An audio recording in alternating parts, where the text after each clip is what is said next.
요즘에 제가 몸이 안 좋다 보니까 가끔 이런 생각을 합니다.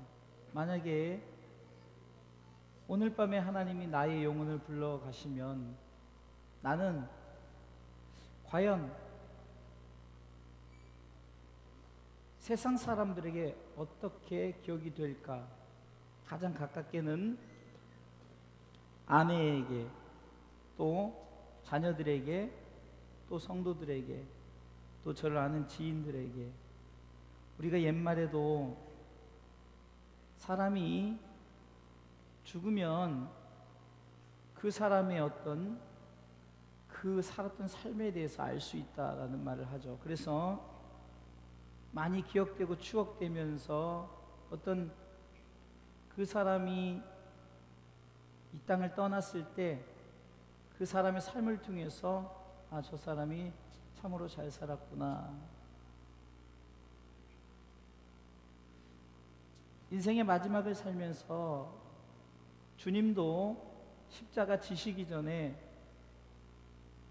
제자들에게 안타까운 마음을 가지고 나 자신이 십자가 질 것에, 주님이 십자가 질 것에 대한 말씀과 그리고 믿음을 지켜서 끝까지 우리가 다시 하나님 나라에 만나서 하나님의 영화를 누릴 수 있도록 주님은 정말로 제자들의 인생의 삶 속에서 신앙생활을 바로 해가지고 주님이 떠나시면서도 정말 그 제자들에 대한 안타까운 마음을 갖고 있었단 말이죠. 그래서 지난주 수요일날 말씀을 우리가 배웠던 것처럼 요한복음 17장에서 보면은 주님은 제자들을 위해서 기도하면서 저들이 결국은 영원한 생명의 그 나라의 소유를 다 누릴 수 있도록 믿음을 지켜 신앙의 삶을 살아가길 원했다는 사실입니다. 과연 우리는 이 세상을 떠날 때 과연 우리 한 사람 한 사람을 통해서 무엇을 기억하고 있을까? 바울은 어쩌면은 오늘 본문의 6절 말씀을 통해서 내가 이제는 세상을 떠날 때가 가까웠다라는 거죠. 정말 우리는 이 땅을 살면서 하나님께서 주신 이 땅의 삶을 후회 없이 살아야 됩니다. 그래서 하나님이 우리를 부르셨을 때 우리 자체도 후회 없는 삶이 되어질 수 있도록, 우리 인생은 한 치 앞도 내다볼 수 없는 삶이기 때문에 우리는 한 치 앞도 내다볼 수 없는 그 인생의 삶을 살을 때 정말 후회 없노라 하는 그런 삶을 살아가야만 됩니다. 어쩌면 바울에게 항상 가시가 있었다면은 그것은 그가 예수님을 만나기 전에 정말로 예수님을 믿는 자들을 핍박하던 자로서 어쩌면은 핍박자, 포행자, 해방자, 정말 악행을 저지르는 자라고 할 만큼 주님 앞에 너무 부끄러워서 자신의 과거를 늘 그는 회상할 때마다 정말로 자신이 하나님 앞에 잘못했음을 늘 가슴에 담고 살았다는 거예요. 얼마 전에 바울이라는 영화를 통해서도 보면은 그 영화의 장면에서도 바울이 정말 예수 믿는 자들을 죽일 때 그가 앞장섰으며 그 앞장선 것에 대한 자신이 정말로 회심하여서 하나님의 뜻대로 살아갈 때 그 함께하는 그 동역자들 앞에서 그것이 늘 기억될 때마다 부끄럽고 어쩌면 자신이 내가 인생을 그렇게 한 부분 속에서 주님을 핍박하는 자로서의 살았던 삶 속에서 늘 가시로 갖고 있다가 그가 마지막 순교를 하면서 자유함을 얻는 그런 부분을 영화를 통해서 볼 수 있는데, 그 부분에서 이 바울이 정말 자기가 그렇게 예수 믿는 자들 핍박하면서 그런 일에 그가 많은 포행과 악행을 저질렀던 것에 그들이 바울을 감싸주면서 영화의 장면 속에서는 바울이 그것에 대한 자유함을 이렇게 가졌다는 장면을 알 수가 있어요. 그러니까 바울도 그렇게 오늘 본문의 말씀을 통해서 내가 세상을 떠날 기약이 가까웠다, 내가 이제 세상을 이제 떠날 때가 됐다라면서 그가 특별히 디모데를 향해서 이렇게 편지를 씁니다. 오늘 7절과 8절의 말씀은 여러 번 전했기 때문에 오늘은 그 주제를 갖고 설교하려는 것이 아니라, 과연 우리는 이 세상을 떠날 때 우리는 과연 과거의 내 삶 속에서 우리는 어떤 생각을 갖고, 현재의 내 삶 속에 어떤 생각을 가지며, 미래의 내 삶 속에 우리는 어떤 생각을 가지냐. 오늘은 이 주제를 가지고 말씀을 합니다. 우리는 어쩌면은 과거를 돌아볼 때 참 부끄러움도 많고 여러 가지 내 삶 속에서 하나님 앞에 정말 우리가 흔히 고백하는 알고 지은 죄, 모르고 지은 죄, 때로는 누구를 미워하고 때로는 욕심을 가지고 여러, 우리는 예수 그리스도를 영접하면서 우리 삶 속에 자꾸 과거 속에 우리가 정말로 잘못했던 이 모든 것에 대해서 우리는 한 번쯤 돌아봐야 된다는 거죠. 유대인들은 습관적으로 과거를 돌아보는 훈련을 했다는 거예요. 과거를 돌아보는 훈련. 왜요?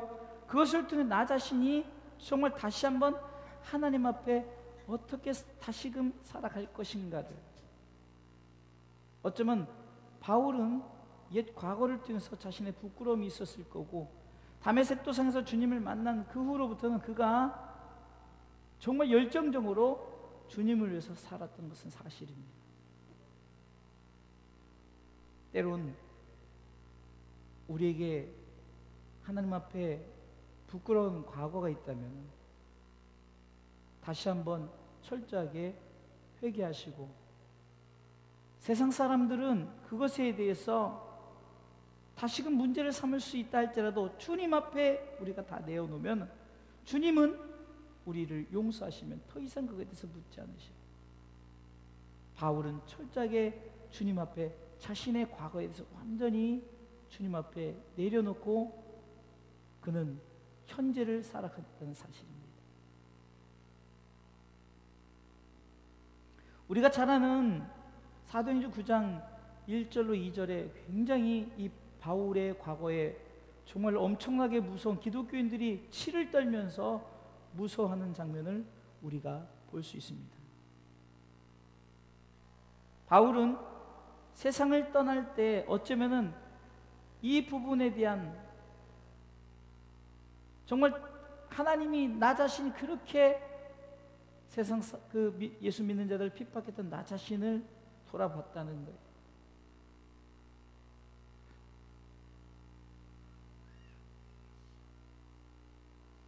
예수 믿기 전에 내 삶은 어떠했는가? 아니, 예수 믿었으면서도 내 삶은 어떻게 살았는가를 우리는 돌아볼 줄 알아야 이 세상을 떠날 때 우리가 하나님 앞에 편안한 마음으로, 바울처럼 편안한 마음으로 그는 하나님의 부르심 앞에 나갈 수 있다는 거예요.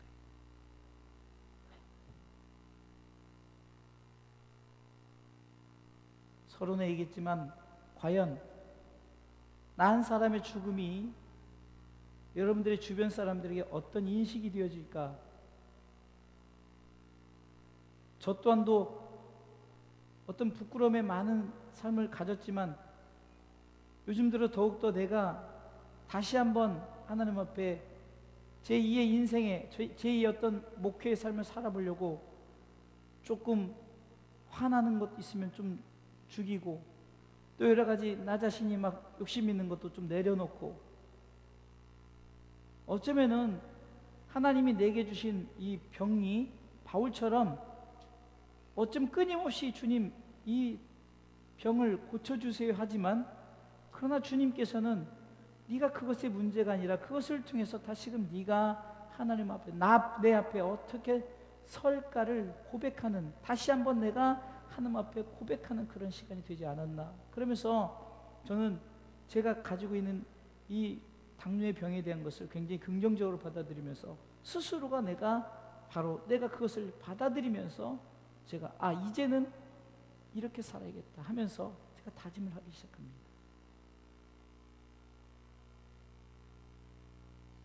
제가 이제 경험을 하니까 이제 젊은 사람들에게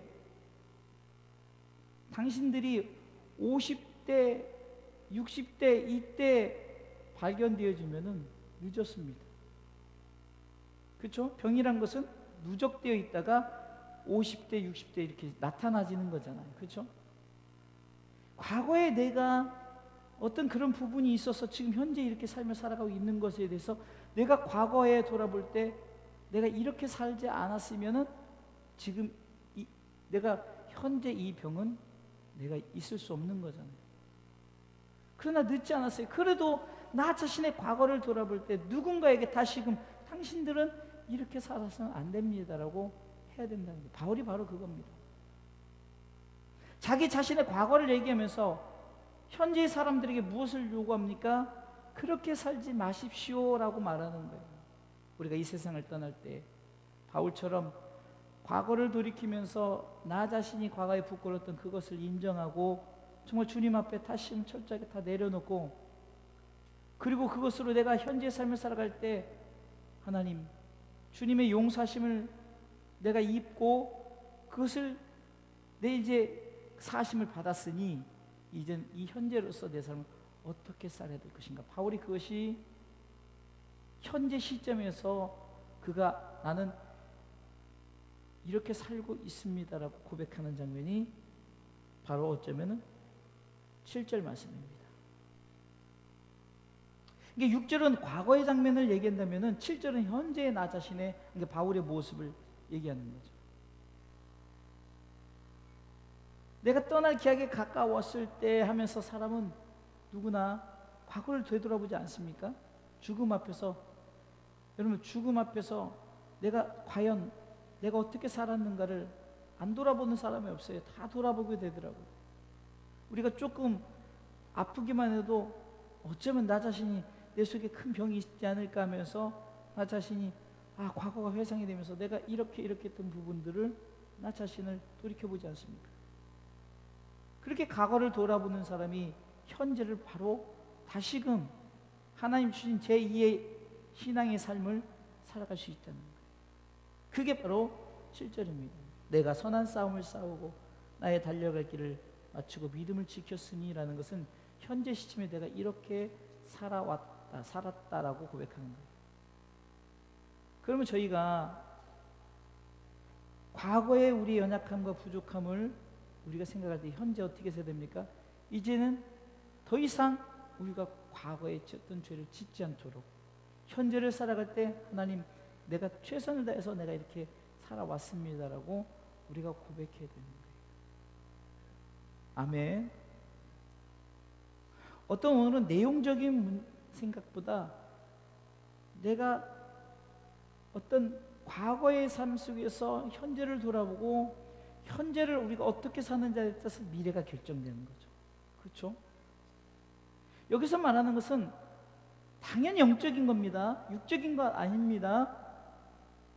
내가 과거에 잘못 살았습니다. 내가 열심히 해서 이 시대에는 내가 잘 살아, 이제 투자도 제대로 하고 뭐도 제대로 해서 내가 현재 살면 다음에 내가 떼부자가 될 것입니다라는 육적인 것이 아니라 바로 바울이 예수 그리스도를 만나기 전에 자기 자신을 회상하면서 예수 그리스도를 만났을 때는 내가 어떻게 살았으며, 그렇죠? 예수 그리스도를 만난 후에는 어떻게 했습니까? 선한 싸움을 싸우고 달려갈 길을 마치고 믿음을 지켜 이렇게 살았단 말이에요. 우리도 그렇게 살아야 되는 거예요. 아멘. 그럼 미래는 어떻게 되었는가? 8절 읽어볼까요? 8절 읽습니다. 이제후로는 나를 위하여 의의 면류관이 예비되었으므로 주 곧 의로우신 재판장이 그날에 내게 주실 것이니 내게만 아니라 주의 나타나심을 사모하는 모든 자에게니라. 아멘. 자, 여기서 보세요. 우리는 성경을 통해서 그러니까 상반된 면, 이게 동전의 양면처럼 앞면이 나와 있으면 뒷면을 볼 줄 알아야 돼요.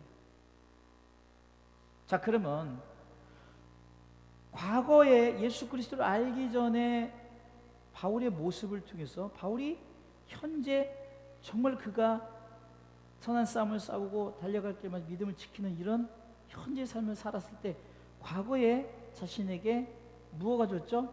의의 면류관이 주어졌단 말이에요. 아멘.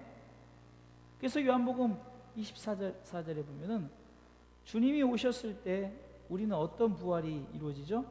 우리는 바로 생명의 부활이 이루어집니다. 그러나 믿지 않는 자는 심판의 부활이 주어집니다.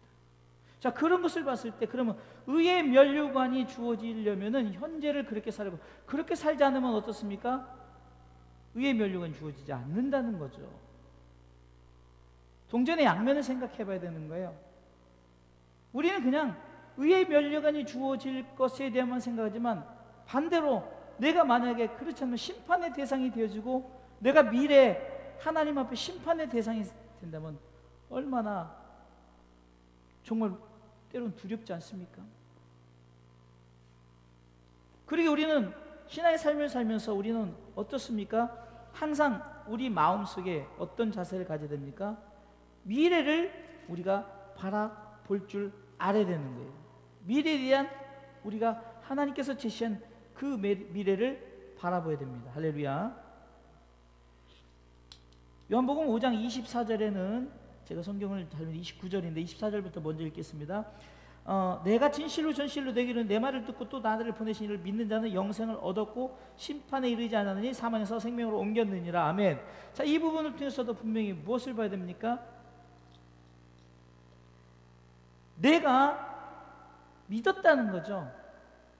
과거에 나 자신이 믿지 않았던 사람이 믿었을 때 우리 가운데 사망에서 생명으로 옮겨집니다. 그러면 동전의 양면, 믿지 않았다면 영혼이 사망 속에 갇혀 있다는 거예요. 그래서 29절에는 뭐라고 말합니까? 29절에 선한 일을 행하는 자, 믿은 자예요. 이건 믿었다는 거죠. 선한 일을 행하는 자는 생명의 부활로, 악한 일을 행한 자는 심판의 부활로 나온다는 거죠. 그러게 우리는 미래지향적인 미래를 바라보는 신앙생활을 반드시 해야 돼요. 그래야 우리는 현재를 잘 살아가는 거예요. 아멘. 그렇지 않아요? 내가 지금 오늘 밤에 세상을 떠난단 말이죠. 그러면 과거에 대해 잘못했던 거 용서해 주세요. 현재 내가 이렇게 살았습니다. 그리고 내가 그 현재 이렇게 살았기 때문에 과거 이것이 주어진다. 그러면은 결론적으로 얘기할게요. 우리가 지금 당장 죽는 것이 아니죠. 바울도 지금 내가 지금 오늘 밤에 죽어서 얘기하는 것이 아니라 미리 내 상황을, 세상을 떠날 때를 설정을 해보는 거예요. 사람은 누구나 언제 죽죠. 설정을 해놓으라는 거예요. 제가 얼마 전에 우리 성도들에게 지지난주 오후 설교 때 제가 설교할 때 했던 것으로 기억이 났는데, 쉰들러 리스트를 얘기하면서 여러분들의 재산을 복음을 위해서 쓰십시오라고 했던 걸 기억하죠. 그러니까 그것을 우리 그 누님 권사님한테도 아주 그냥 직설적으로 얘기를 했어요. 죽으면 재산은 어차피 누구에게 가느냐? 다 자식들에게 돌아가게 돼 있는 거예요. 어차피 돌아가는 거예요. 그런데 왜 자기 재산이 얼마 있든 그 재산을 왜 써보지도 않고 자식들에게 주냐는 얘기죠. 복음을 해서 써보란 얘기예요.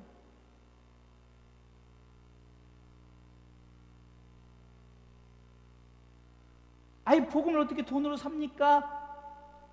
살 수 있으면 복음으로 사야 되는 거예요. 돈으로 복음을 사야 되는 거예요. 그것이 잘못된 것이 아니라는 거죠. 그만큼 영혼 구원에 여러분들, 아유, 목사님이 어떻게 돈으로 복음을 사? 여러분들, 제 의지가 돈으로 복음을 사라는 겁니까? 그게 아니라 어떻게 해서든지 복음을 전하지 않으면 돈이 됐든 뭐가 됐든 간에 돈은 아무것도 아니에요. 그러나 저들에게 돈으로 만약에 영혼을 산다면 어떻게 됩니까? 미래가 보장되지 않습니까?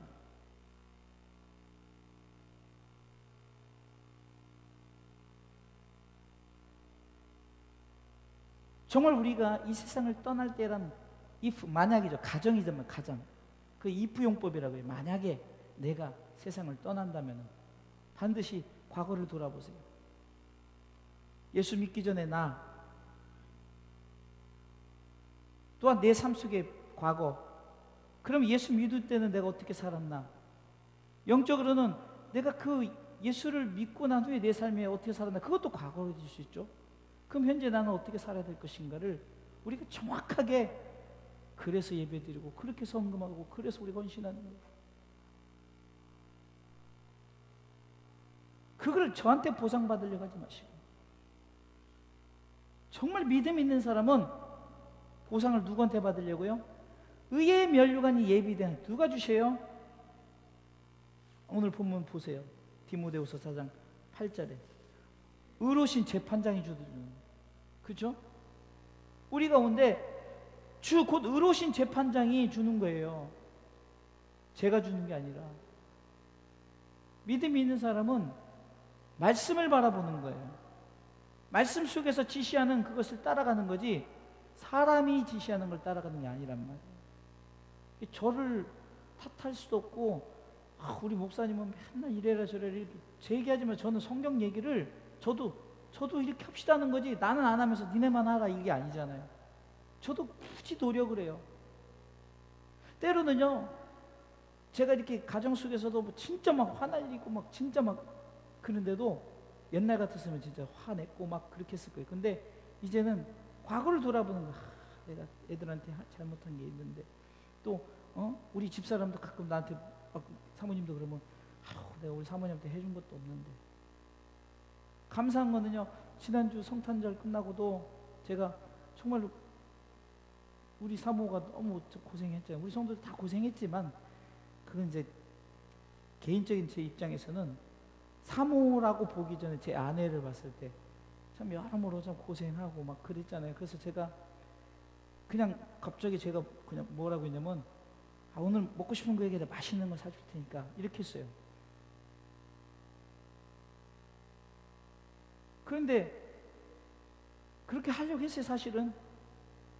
근데 우리 예슬이가 깜짝 이벤트로 약 7만 원짜리 그 호텔 뷔페를 딱 예약을 해놓고, 아빠 크리스마스 날 엄마하고 꼭 가셔요. 그래서 갑자기 부담이 되는 거예요. 또 제가 성교사님과 식사하기로 약속을 했으니까, 에이 그냥 니네들이 가. 예술이가 약간 화가 나는 듯한 거예요. 근데 내가 여기다는 밥 먹자고 했는데, 그래서 내가 그랬더니 우리 사모님이 그 양해를 구해. 그래가지고 성교사님한테 죄송합니다. 제 딸이 이렇게 깜짝 이벤트를 준비했는데 이랬더니 성교사님도 아유 당연히 가셔야죠. 해서 제가 정말로 맛있는 거 먹고, 또 어제도 여러분들 그냥 괜히 말하면 미안한데 어찌됐든 간에 어제도 간장게장을 맛있게 먹고 왔어요. 근데 제가 무슨 말을 하느냐, 제가 뭘 막 먹으려고 막 남의 것 아니면 욕심내고 안 해도 하나님이 주시려고 하면은 다 주신다는 걸 얘기하려고 하는 거예요. 제가 뭐 간장게장 전 좋아하지도 않아요. 근데 어찌됐든 왜 그 얘기를 하느냐, 진짜 그렇다니까요. 현재를 내가 최선을 다하면 미래를 하나님 보장해 주신다는 거예요. 그거를 현재에서도 누리면서 살라는 거죠. 왜 이렇게 누리지 못하고 사는지 모르겠어요. 저는 요즘에 누리면서 살아요. 그냥 큰 것을 나누지 않아도 누리면서 살고 즐거우면서 살고 이렇게 행복하게 살았는데, 왜 그냥 그렇게 부자가 왜 이렇게 꾸깃꾸깃 주머니에다 넣고 나중에는 갑자기 그냥 벼락 맞아 죽은 다음에 그 돈 누구 거냐고요. 그 돈 어디 있는지도 모르는 사람들도 있을 거 아니에요. 그렇죠? 자식들한테 꾸깃꾸깃 말도 안 하고 있다가 그 사람 이래서 뭐 길거리에서 그냥 어떤 제 자연재해 죽었다고 그래서, 그러면 자식들 그 돈이 어디 있는지 모르잖아요. 그래서 유언을 왜 해놓을까요? 미리미리 내가 다음 이 세상을 떠날 때랑 가정 아래 내가 정말로 현재를 잘 살아야만이 과거에 보장된 미래가 있다는 거예요. 할렐루야. 보험을 왜 들어요? 과거에 미래에 보장받으려고 그러죠. 적금 왜 들어요? 미래에 보장받으려고 그러죠. 왜 하나님 나라도 마찬가지 미래 보장을 받으려고 현재를 선한 싸움을 싸우고 달려갈 길을 마치고 믿음을 지키는 거예요. 미래를 보장받기 위해서. 그래서 이 세상을 떠날 때 나 자신이 정말로 어떻게 살아야 될 것인가. 이런 설교를 들어야 될 사람이 안 듣고 얼마나 제가 그 답답한 줄 아세요? 설교할 시간은 정해져 있고 들을 사람들은 안 듣고. 그럼 여러분들 얼마나 복되냐고요. 이런 설교를 계속 들을 수 있다는 거예요. 지난번에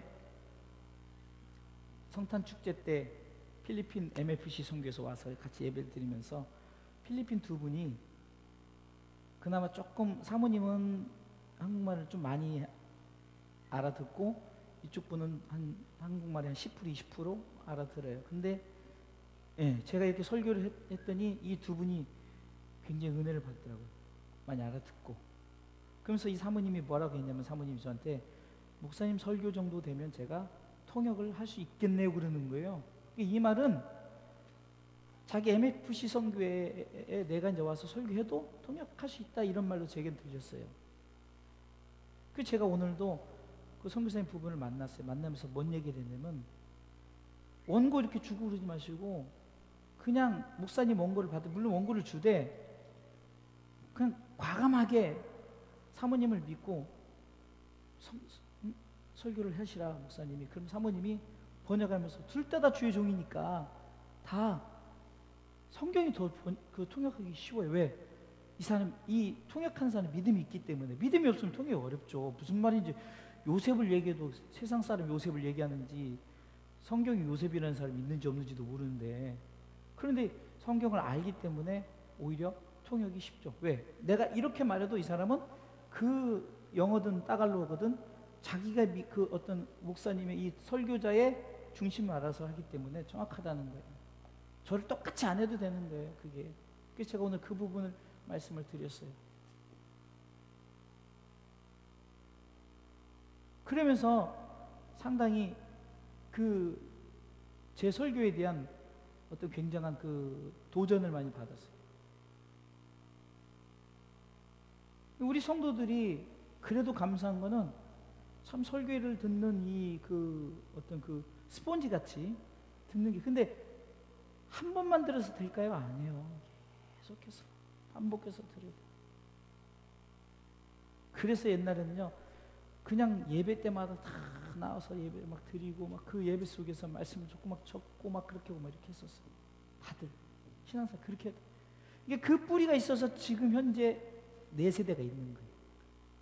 무슨 말인지 알죠? 제가 그 옛날에 그렇게 막 했기 때문에 현재 4세대가 있는 거예요. 근데 지금 다음 세대들이, 지금 봐, 우리 청년들, 학생들이 설교를 제대로 듣기나 해요? 아니면 뭐 메모를 해요? 근데 뜨거운 애들은 메모하고 막 하죠. 그럼 그런 애들은 다음 세대가 보장이 되는 거죠. 그래서 제가 지금 오죽하면은 제가 이제 어떤 세대를 바라봅니까? 지금 우리 주일학교 세대를 바라보는 거예요. 그래서 제가 우리 성도들에게 오래 살라고 얘기죠. 오래 살아야 돼요. 그래, 얘네들이 정말 우리 교회 큰 일꾼 되는 거 보고 죽죠. 그렇죠? 이게 저도 집 이렇게 병이 있지만, 하나님 저 오래 살아야 돼요. 그래, 우리 상욱이 앞에서 기타 치면 찬양 인도하는 거 이거 보고는 그럴 거 아니에요. 그러면 목사님이 그러면 나는, 아니에요. 더 오래 사셔야죠. 할렐루야. 예? 절대 말이 씨가 돼요. 아이고 나는 그렇게 못 살아요. 그럼 그냥 그러죠. 그럼 그만큼만 살다 그냥 가셔요. 그러면 엄청 서운할 거려 아마. 예? 그러면서 왜 자꾸 말로 그렇게 하는 거예요? 오래 살아야 됩니다. 왜? 주의 일 하면서 오래 살라는 거죠. 어제도요, 대만교회 제가 은혜 받고 왔잖아요. 거기 처음에 무슨 전도사님 모셨는데 한 3개월 됐을 때, 한 3년 됐을 때든 하여튼 그분이 얼마나 전도를 열심히 하는지, 예? 한 10년을 이렇게 전도를 그렇게 열심히 하고 한 달에 800명이라 했나? 하여튼 600명을 전도하고 이제 800명을 전도하면 목사님이 소를 잡겠다 그랬는데, 소를 한 달 만에 800을 200명을 채우고 했더니 최 목사님, 최석봉 목사님도 그랬대요. 네가 그 200명을 한 달 만에 전도하냐고 해서 내가 소를 쏜다 그랬더니 정말이요 그러더만 한 달도 안 돼서 200명을 넘게 전도하는 거예요. 그래가지고 진짜 소 파는 데 가가지고 그 전도사님이 얼마나 열정적이냐면 그 소의 인증샷 찍으려고 이렇게 어떤 메달 같은 거를 들고 가지고 소에 이렇게 씌우고 있는데 그게 이제 빨간 막 노란 얼룩달리니까 소가 아시잖아요. 투할 때 빨간 거 하면 미쳐 날뛰잖아요. 그러니까 소가 막 그렇게 하니까 포기해보고 인증샷만 찍었다 하면서 그 얘기를 하는데, 야, 그분이 더 재미있는 거는 전도가를 만들었어요. 뭐 나가면 살리고 뭐 하면 살리고. 근데 그거를 언제 부른 줄 아세요? 그분 돌아가실 때 우리 장례식장 가면은 그 이제 그 요즘 화장하고 막 이러는데 그 앞에서 그거를 부르는 거예요. 전도가를 막 박수 치면서. 근데 왜 그걸 불렀는지 남들이 다 있어 다음 대기 교회가 이상하게 쳐다봤지만 이 교회는 그 전도사님이 평생 복음을 위해서 그렇게 살았던 그분이 가사를 썼다는 거예요. 그거를. 그러니 얼마나 그 의미 있는 찬양 아니에요. 의미 있는 찬양 아닙니까?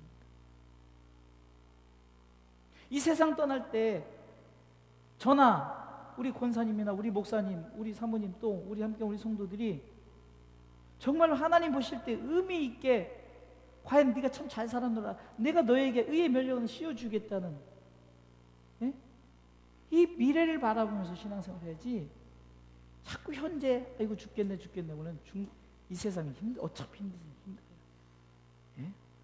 3살짜리도 힘들어 죽기 살기 힘들다고 그러잖아요. 우리 상욱이도 힘들어 죽겠네 그러는데 인생은 힘든 거예요. 그러나 이 아무리 힘들어도 내 안에 미래를 바라본다면은 바울이 막 굉장히 편했습니까? 아니에요. 매 맞고 힘들고 어렵고 진짜 가진 고생은 다 했어요. 근데 미래를 바라봤기 때문에 디모데에게 이렇게 말할 수 있는 거예요. 영적인 자기 제자한테 너는 이렇게 살아라. 정말 제가 꿈꾸는 교회가 이루어질 수 있도록 기도해 주시기 바랍니다. 저는 정말 우리 성도들 그냥 편하게 모여서 같이 복음을 계속해서 심겨줄 수 있도록 같이 나눴으면 좋겠어요. 때로는 가끔은 그런 것도 괜찮아요. 전원교회 가면은 그거 해보시고 그냥 고구마 까먹으면서 제가 설교가 아닌 복음을 나누는 거예요. 물론 그것은 뭐 예배 시간도 좋지만 그냥 우리 가운데 특별한 시간에 만나서 오늘 우리 고구마 한번 구워 먹읍시다. 야외니까 얼마나 좋아요. 고구마 구워 먹으면서 아니면 뭘 해 먹으면서 그냥 서로 나누는 거예요. 오늘 말씀처럼 과거, 현재, 미래. 16절에 이 세상 떠날 때 정말 나 자신이 과거를 돌아보고 17절에 난 이렇게 살아야 됩니다. 18절에 미래 나는 이렇게 주어질 것을 바라보는데 그것을 믿고 우리가 힘있게 살아가시길 주님의 이름으로 축원합니다.